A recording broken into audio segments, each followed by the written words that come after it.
Hello, welcome to A VO's Journey.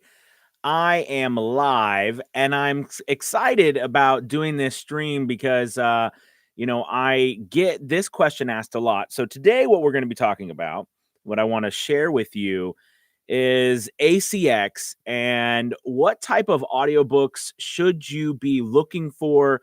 What type of audiobooks should you be auditioning for? But more importantly, what type of plan should you have when going after audiobooks? I've been doing a lot of coaching recently and working with a lot of people who've been, really diving into ACX. And those of you who know my story, that's how I started on ACX as a voiceover artist. But, I get the question asked a lot, what do I do about all the different prices, about the royalty share, about all that stuff? And, I thought that it would be cool to come on and talk to you guys about it. So, first off, I want to talk about ACX in general. All right, is a site that you can go to as a voiceover artist and audition for audiobooks. It's owned by Amazon and it is the independent publishers platform. So, if I'm an indie author and I want to go publish my own book through Amazon, all right, I can put it on ACX, where ACX will also link up producers, is what they call audiobook narrators, with the books. And because of that, they'll come together and the producer or the narrator, they will audition. And by auditioning, they'll send in the script or the read. And if that author likes it, they choose it. Okay. And from there, they go ahead and offer a contract. Okay. So we have this place where we are now for ACX and everything. But here's the kicker. There's so many different options available as a voiceover artist to choose what books to audition for. So let's talk a little bit about that. All right. And I'm going to dive kind of in on the price point because I think whether you do fiction or nonfiction, that's completely up to you. Some people love fiction. Some people love character work. I love character work and I love fiction. Sometimes fiction is way easier to me than nonfiction. But sometimes nonfiction, I also love listening to self-help books and things like that. So that's a lot of fun as well. So it really just depends on your own feelings on the subject. I like to do both. Okay. But let's talk about pricing. So the price breakdown on ACX is as follows. They have what's called a royalty share. And on royalty share basically means, and I'm going to run down this for you, how it works on ACX. It means that when you go ahead and work with an author and you all publish it, when someone buys the book, Amazon will take 60% of that price, that per book price, and you and the author get to split 40%. So both of you then split that in half and you get 20% and the author gets 20%. Okay. Now, this is based on the price of the book. So if the book is, we'll just say the book is, or the audiobook is selling for $3.99, which is a general price in lower, like an hour to 2 hour long audiobooks. Okay. Then, you take 20% of $4. All right. And you're, you're looking at like, 60 or 80 cents or something like that. All right. So, that's a general rule of thumb that it's 20% that you get. Now, all right, this is the also what you can get on Amazon is you can also do per finished hour. Now, per finished hour means is, let's say the book is 10,000 words. Okay. Between 9,300 words and 10,000 words. That's what Amazon considers a finished hour of audio. Okay. Now, that's not how much time it actually takes you to finish recording it, but that's how much time it would be when everything is said and done.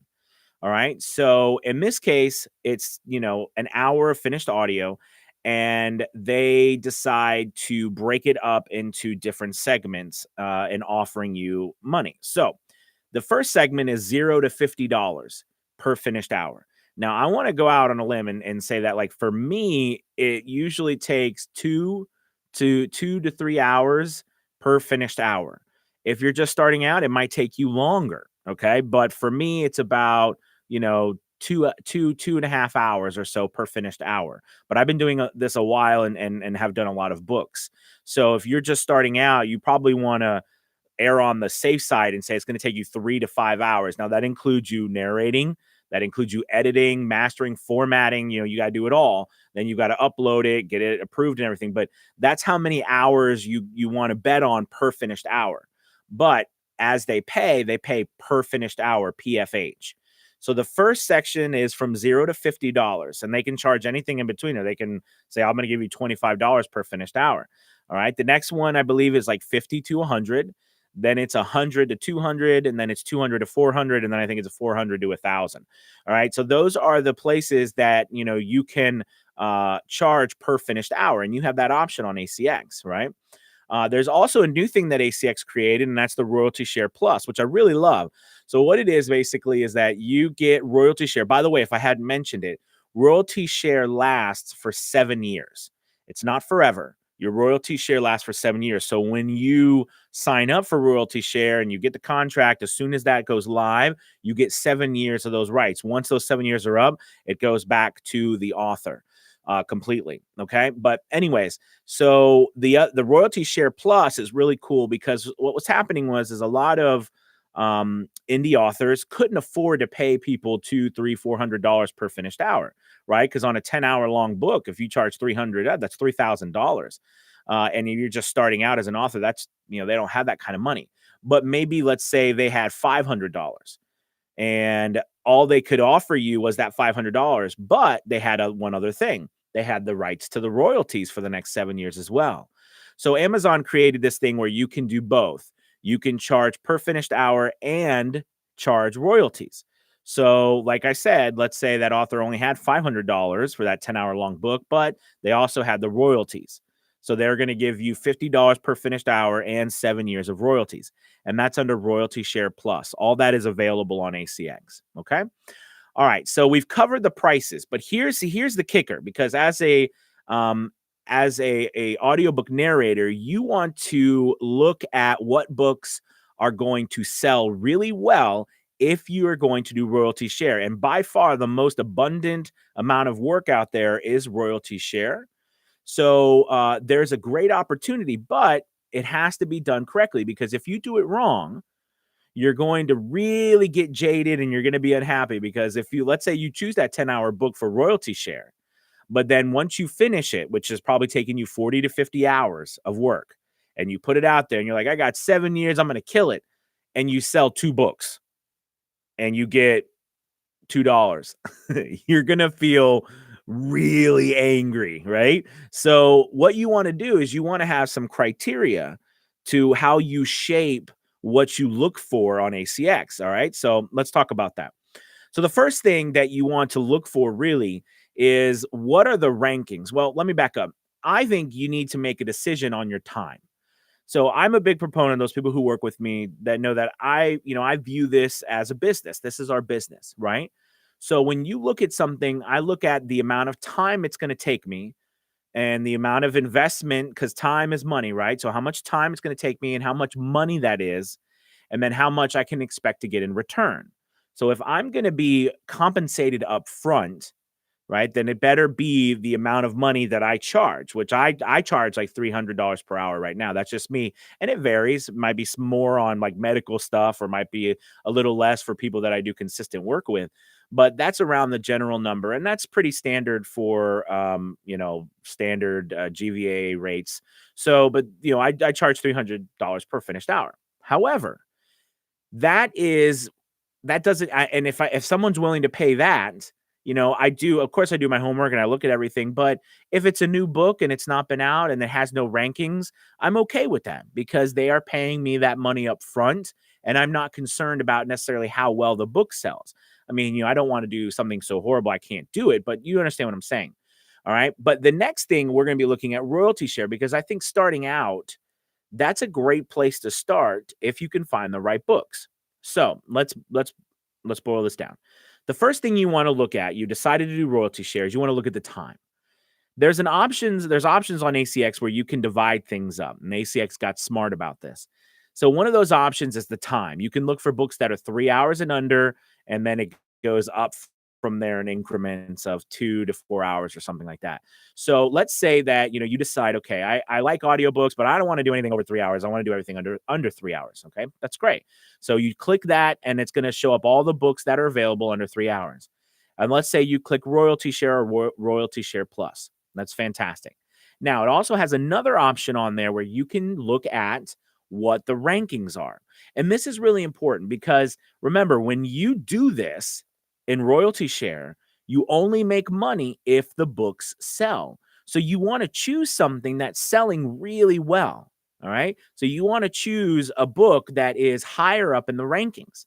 And the best thing to do is you want something that's at 100,000 or less, and better so 50,000, 30,000 or less, anything closer you can get. So remember, it's a descending. So, like 1 would be the best selling, 2, 3, 4, et cetera, right? So you want books that are the closest to 1 as possible.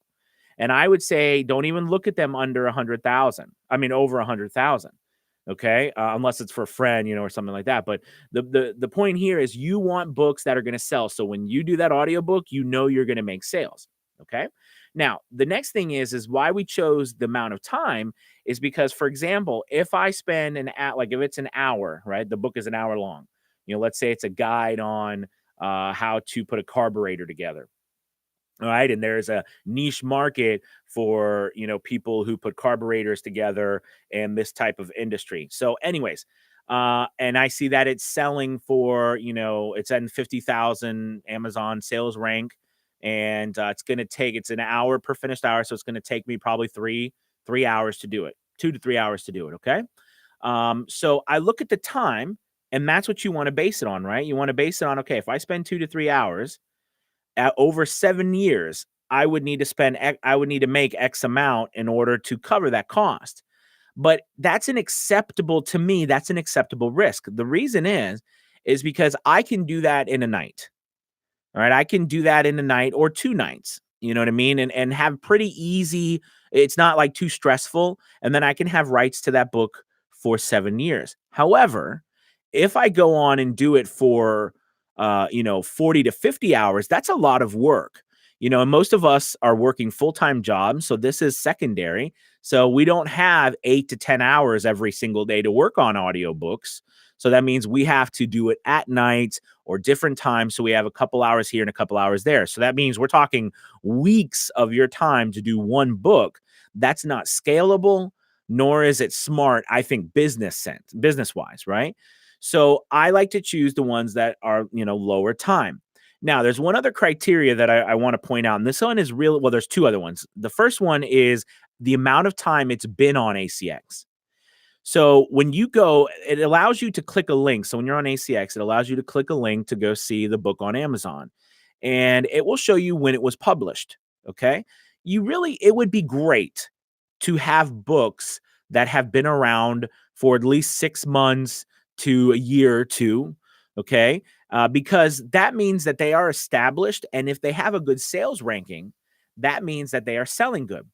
Now, one other thing about sales ranking that I want to point out to you, there is something, if you don't know anything about KDP, which is the Kindle publishing platform for indie authors. Okay. So ACX is for if you want to do audiobooks. Kindle KDP is if you want to publish your book on Amazon. Okay. And Amazon offers this program where as a new author or any author, you can go on and you can actually charge nothing for your book. You might have seen this. You might say the book is free. You can download it for free. Well, they call this their sharing program. And basically what happens is every month Amazon allots, let's say this month they allot $5 million, right, to this program. And so basically, if you're an author and you go and you say, okay, this month I'm going to promote my book and charge nothing for it as a part of this sharing program, depending on how many downloads you get, Amazon will actually pay you a percentage of that $5 million that they've allotted for that Kindle Plus sharing program or whatever. So not only does it help you do get some more money, but you get reviews, you get your book out there. And as we know, reviews are key, and the ranking and reviews are key to your success. So what does this mean for us? Well, it means that if you go on Amazon and you look at a ranking, and it's like, let's say it's like 20,000. You're like, oh my gosh, this is fantastic. And they want to work with me. All right. But then you look at the time and you look like it was just published 3 days ago. Then look at the price. If the price is at 0, then you know they are a part of this sharing program. Now, is that a bad thing? Not necessarily, but you have to take in consideration that as soon as you or as soon as that sharing program is up, because it doesn't last forever. All right, let's say they keep it on there for a week or 2 weeks. You go back and all of a sudden it was at 20,000 and now it's at 300,000. Right? Sales rank. You're like, what the heck happened? It was doing so well. Now it's there. Well, it's because they are part of the sharing program. Now, does this mean that you don't look at books like that? No, but it just means that you need to be aware of this so that when you're looking at it, it's not confusing to you and you don't understand why the rankings are jumping around so much.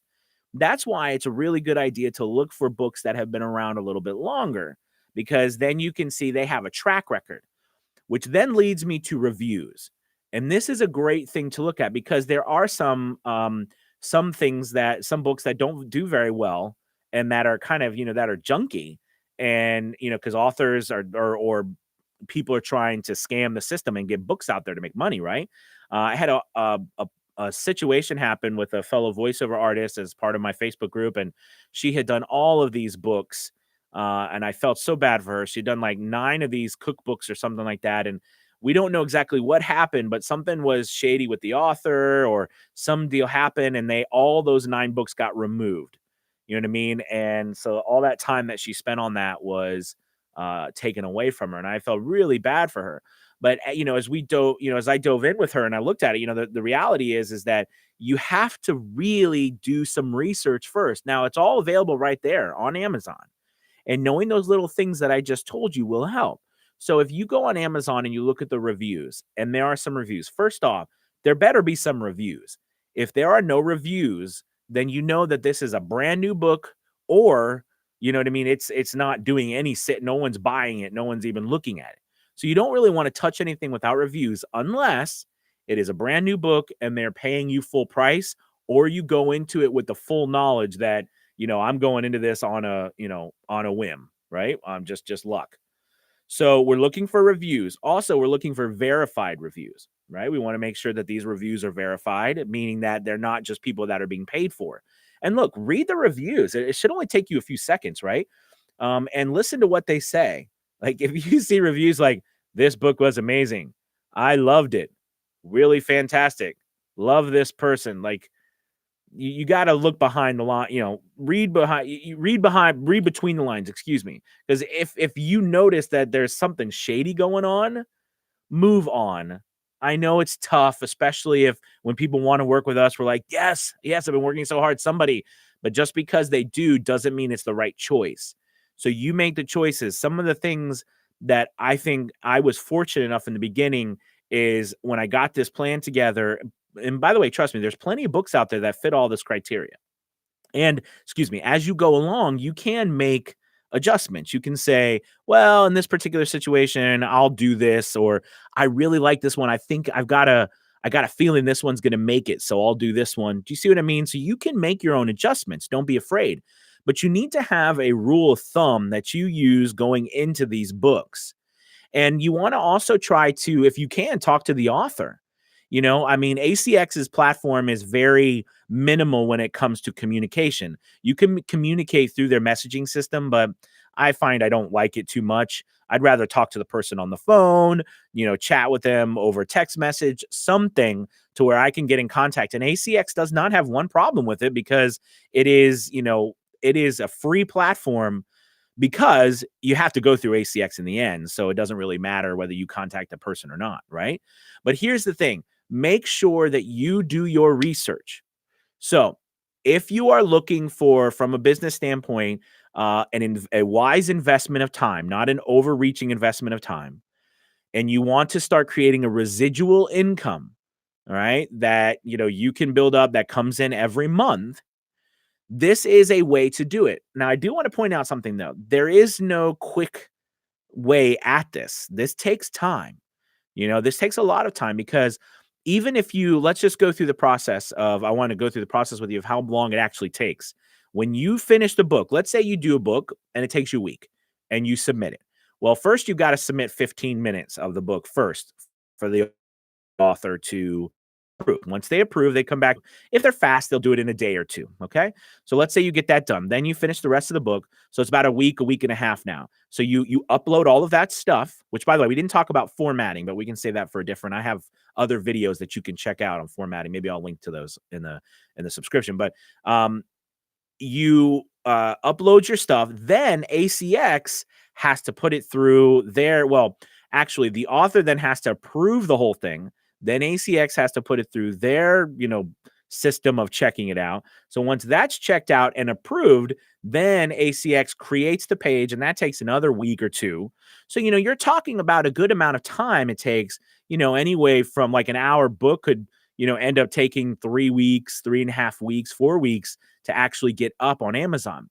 And as you are paid on Amazon, you are paid for the month previous, meaning that like what I make this month from Amazon, I'll be paid at the end of next month. You see what I mean? So it's like, they're a month behind. So these are just things for you to know so that while you go through this, you're not freaking out about where's my money? Where's my $10? I should be getting it. All right. It's because they pay from this month, the end of next month. And it's like the end of the month. When I first started in ACX, they were paying closer to like the 20th, 21st. Now they pay like the last day or the second to last day of the month. But anyways, they pay at the next month at the end. All right. So that's important to know too. So with that being said, you need to understand that it's going to take time for you to build up enough books to where you're generating that income. However, if you look at it from the standpoint of all I need, all right, let's say I do a book and each book, I do one book and it sells, 5 copies a month. And out of 5 copies, I make $3. All right. If I do 100 of those, right, that's $300 a month. And you're like, man, 100 books. But if you're doing books that are 1 hour to 2 hour long books, you could do a couple of those a week. And this is what the process went through my mind. And I did. There was people who were like, "Why are you doing short books? Those aren't very good, or that's not serious narrators." I don't listen to that. And everyone has their own opinion, and that is fine. But I always tell my students, and I want to tell you, this is a business and it is your business. So you need to make the financial decisions and the time decisions for you and what portfolio you want to create. If you just want to have fiction books, that's fine. That has the platform to do it. If you want to just do nonfiction books, that's fine. If you want to do long narration, short narration, it's all there for you. But don't let other people tell you how to run your business because they have their own opinions. And that's fine because I won't tell them how to run theirs. Right? But just tune that out and you look at what makes financial sense as well as what makes business sense.